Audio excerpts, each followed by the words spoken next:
আজকে আমরা পাখির দোকানে চলে গিয়েছিলাম গাইস। সবাই কম বেশি পাখি খুব পছন্দ করে, তো আপনারাও পছন্দ করেন।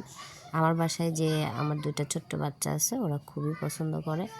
আসসালামু আলাইকুম গাইস, সবাই কেমন আছেন? আশা করছি সবাই ভালো আছেন। তো আপনাদের সাথে আজকে আমি আমার পাখি কিনছি সেটা শেয়ার করতে চলে আসলাম। তো এই ভিডিওটা শেয়ার করলাম এই জন্যে যে আমার বাচ্চারা কতটা পশু পাখি দুইটাই খুবই পছন্দ করে। তো ওরা এই ছোট্ট ছোট্ট জিনিসগুলোকে নিয়ে এনজয় করে।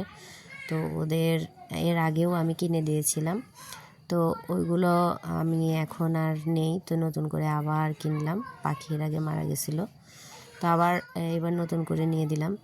তো এবারকার পাখি হচ্ছে বাজরিকার। তো দেখেন, দোকানে গিয়ে আমি এই পাখিগুলোর ভিডিও করছিলাম। অনেক রকমের অনেক কালারের পাখি ছিল। তো এই যে আমরা শেষ পর্যন্ত এই জুটিটাকে পছন্দ করে নিলাম। তো আমার বাচ্চাদের জিজ্ঞাসা করে এটা পছন্দ হয়েছে, তখন এইটা আমরা নিয়ে নিলাম। তো এদেরকে এখন বাসায় নিয়ে আসার পালা। এই যে আমার পুচি মেয়েটা, ও তো মার্শাল্লাহ আমাকে হাত দিয়ে ধরতেই দিবে না, আমাকে দাও আমি নিয়ে যাচ্ছি। তো এই যে দূরে দূরে শেষ পর্যন্ত বাসায় নিয়ে আসলো।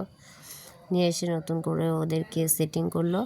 খাঁচা সব কিছু আমরা নতুন করে আগেই সেট করে রেখেছিলাম আগের দিন।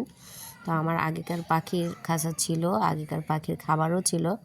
তো সুন্দর করে ওদেরকে এই যে পাখির খাঁচাটা সেট করে দেন ওদেরকে আমরা নতুন করে এখানে ওদের ঘরে দিয়ে দিলাম। এই যে দেখেন, আমি ওদেরকে ঘরে দিয়ে দিচ্ছি, কারণ ওদেরকে ধরা যায় না হাত দিয়ে। অনেক জোরে ঠোকলা মেরে হাতের মাংস উঠিয়ে ফেলে। তো এইরকম ছোট খাঁচার ভেতর থেকে বড় খাঁচার ভেতরে যখন খুলে দেওয়া যায়, তো ওরা এমনিতেই ঢুকে যায়। তো দেখেন মাশাল্লাহ, ওরা ওখানে বসে পড়ছে। দেখতে কিন্তু মাশাল্লাহ খুবই সুন্দর লাগছে। কালার দুটা এরকম ছিল, কিছুটা টিয়া পাখির মতন কালার। তো কেউ ভুল করবেন না, এটা কিন্তু টিয়া পাখি না। সবাই ভালো থাকবেন, আল্লাহ হাফেজ।